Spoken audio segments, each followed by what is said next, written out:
So we're in the Greening the Desert project. Today is the last day of PDC that we just ran, me and my colleague Alex Abdurrahman from Strawberry Fields in Ethiopia. And today is the last day. And we have with us Mr. Jason. Jason is from the United States. He lives in Korea.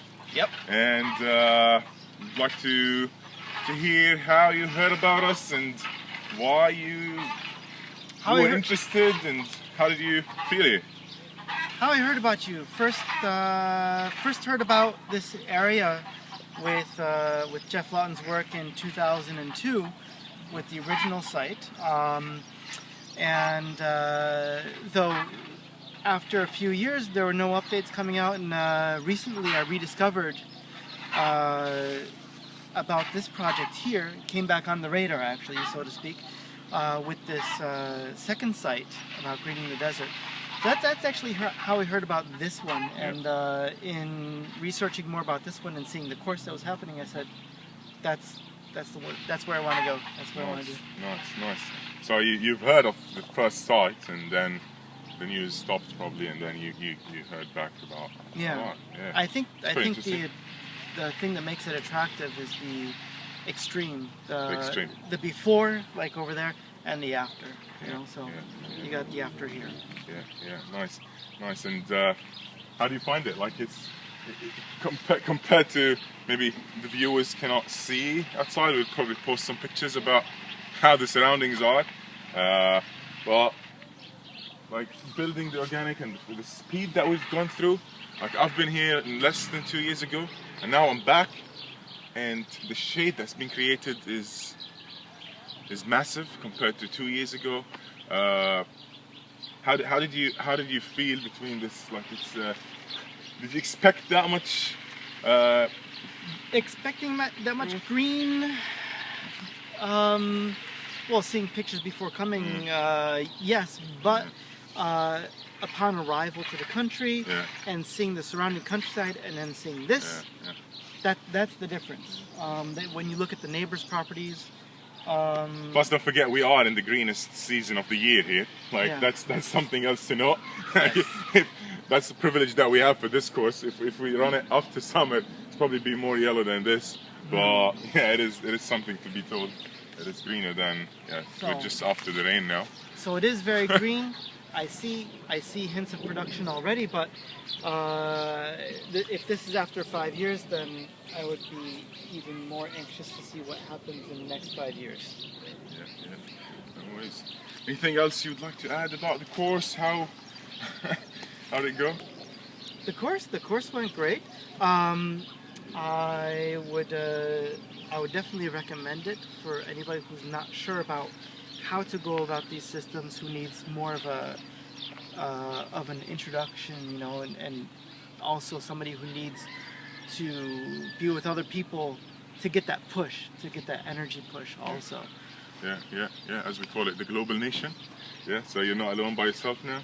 Exactly. You have a nation behind you. All right. So more, instead of just seeing names of other people who are doing stuff on a computer screen, actually to meet them. So it's a good convergence. Nice. Thank you very much, Jason. It was a pleasure having you. It was a good experience for us and you, and hopefully we will be with you along the way. Thank you very much.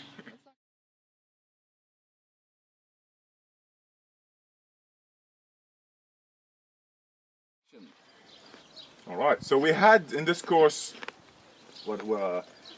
two locals from the village that were funded by our interns, and then we had also a huge interest from Jordanian citizens. So we had another 3 girls who signed up.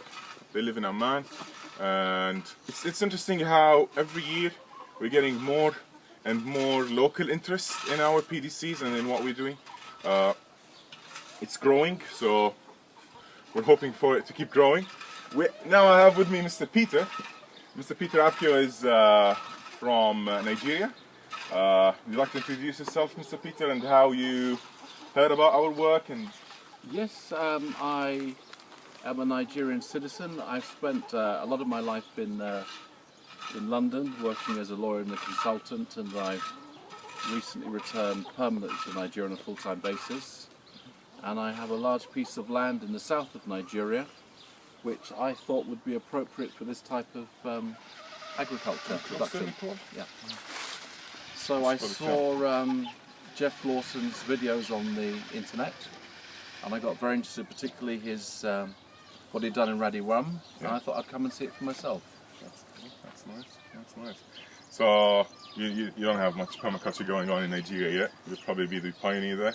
Well, you know, so I would say some of the traditional systems are close to permaculture, but what I think would be of great benefit is you've got an awful lot of knowledge, and you understand an awful lot of the technology and the science behind permaculture, which people are just practicing in Nigeria on a traditional basis. There's no real science behind it, it's just tradition. Yeah, true. We see that a lot here also. Although a lot of the new age farmers who took what the fathers left them, most of them are redirected into the more industrial techniques and the more fertilizers and the more pesticide they're using. And as we met the farmer yesterday, and he explained to us how he, when he grew up, he remembers the soil being red. He remembers the soil being so fertile that his father and his grandfather used to just throw seeds and not worry about it at all, and it will just grow and give the production they want. And now they're struggling with finding the seeds, finding enough money to fund the fertilizers they need and the pesticides they need, which is something scary when he says, I'm not going to get my kids into this. I don't want them to get into farming. It is a scary thing. Unfortunately, they need a lot of education and retraining and re-educating into getting to know what the sustainable ways and the prosperity that you can get out of using the old techniques and of rehabilitating and building the soil in the beginning and working on that. And have you noticed this going on in Nigeria? Is it the same? Yeah, to a degree. There's been very, very few successful large industrial scale agricultural projects. We were involved in two, and they were complete disasters. But here's a very good example to see firsthand the law of diminishing return in agriculture, that the more technology and the more you mechanize it, the quicker the whole thing seems to just fall apart. You get very quick profits over a short-term period, and then you have a kind of a collapse. So what's the first thing you're going to do when you go back, sir? Try and get a lot more people to come down here and to go on the course. It's extraordinary. Nice. You see, it's not just the green. You know, you're in a highly arid area. You just have to look around at your neighbours. I've noticed that the children like to come in here to play because there's nowhere cool, or they don't want to play on a heat rubble desert. And what's really extraordinary is the amount of wildlife that it attracts, the birds and the insects. It's a little paradise. It's interesting how every year we're seeing also new species of weeds and grasses growing. Every year, Hayel, the farm manager, is telling us, we never seen this before. This is a new variety of weed. That is fascinating. The power of nature to regenerate itself from virtually nothing and so quickly. All it needs is a right sort of kick in the right direction. I hope you enjoyed the course then. I did indeed. You added a lot of value as well. It's very interesting having you. It was. I can't remember being on a course where everyone was just so nice, such lovely people, particularly the Jordanians, lovely people. Very polite, civilized, cultured people. Awesome. That's It's been a real pleasure, and I hope to come again. I hope to come on your internship. Thank you very much, Peter. Yes, it's been wonderful. Thank you, Salah. All right, thank you, Nicole. Thank you, Nicole.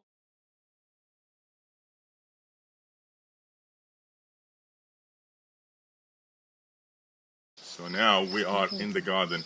The garden is to the north side of the house. You can see it's desert style, sunken beds, shade at the top, and it's pretty abundant. Like we have endless amount of tomatoes, eggplant now, cabbage, herbs, everything.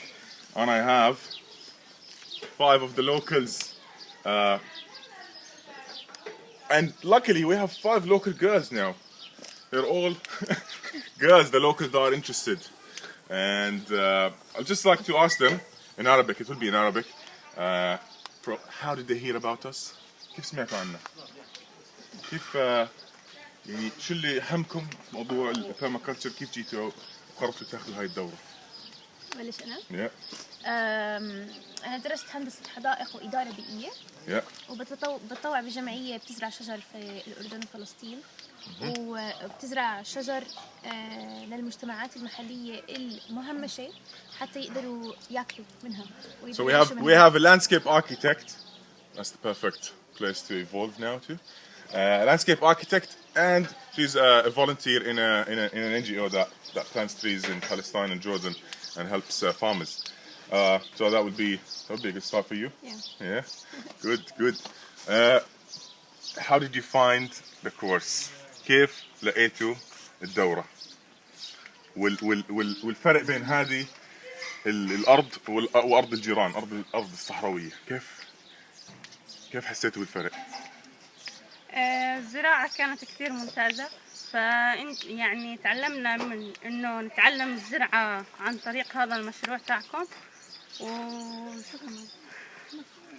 So they've learned new techniques of desert planting, which is very good. شيرين؟ اللي حبيته في هاي الدورة هو إنه كنا نطبق كل شيء، بنتعلم ونطلع نطبقه. يعني أنا قد ما بتدرس الموضوع ما بيكفي، فإنه لازم تطلع وتطبقه وتشوف ناس مطبقينه ويكون المشروع ناجح زي هذا المشروع. Nice. So we tried to demonstrate in this PDC.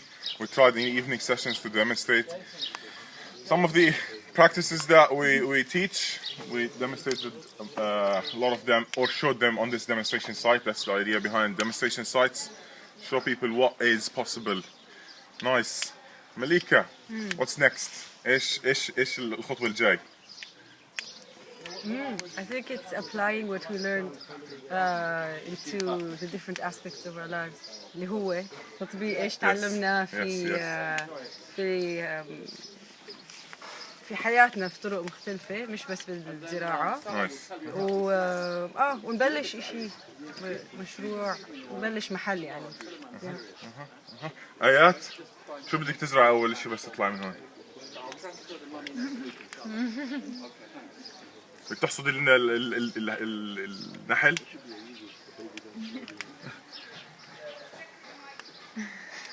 It's a bit shy, Ayaz, but she did a very good presentation in the design. عندك أي مشروع أو إشي أي فكرة بدك تسويها ببيتك إيش بترسم؟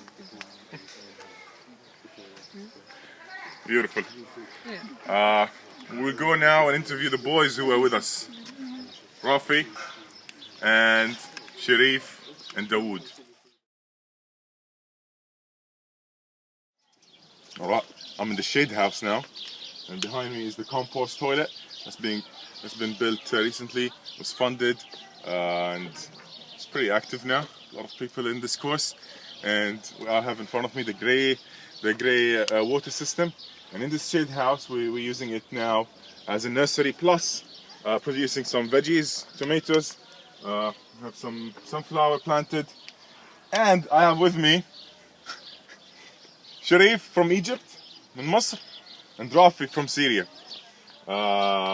Sharif, كيف كان experience تبعك هون؟ كيف I'm gonna ask him how was his experience and where is he going after that. So كيف كانت خبرتك هون وشو عجبك وشو كيف بدك تستعملها لما تطلع؟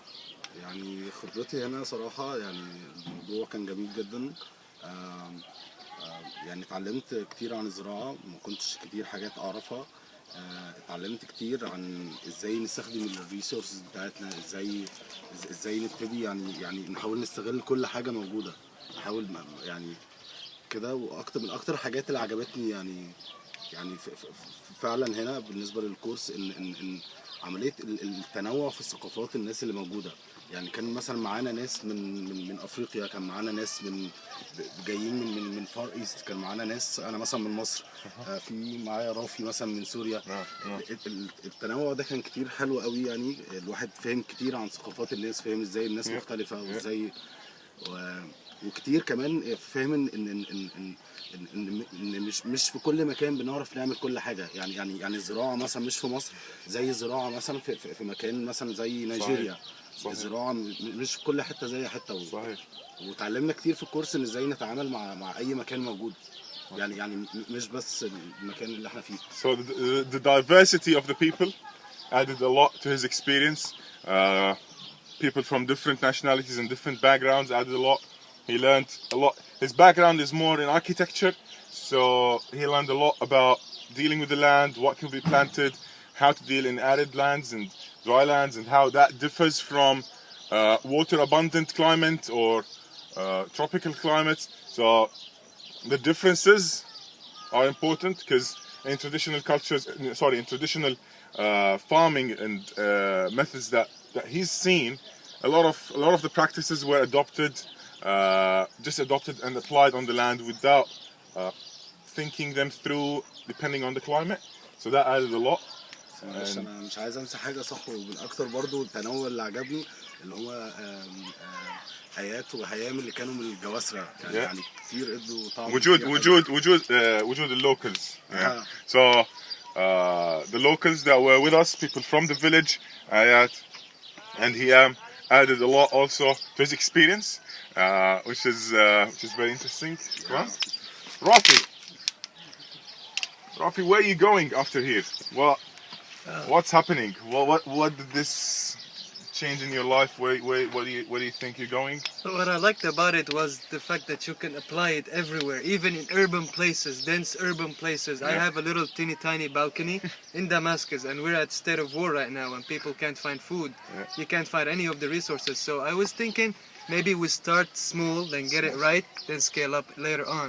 So we start on a little balcony, plant a food garden for at least the herbs and some of the vegetables like tomatoes or cucumbers. It could be a good eye-opener, if you want to say, for the neighbors. They would look at it, what the hell are these guys doing, planting their food on the balcony, teeny tiny place and they can eat. So you can scale up the change from there. Very nice, very nice. Thank you very much, both of you. It was amazing having you both on the experience, and we'll be with you all the way. Thank you.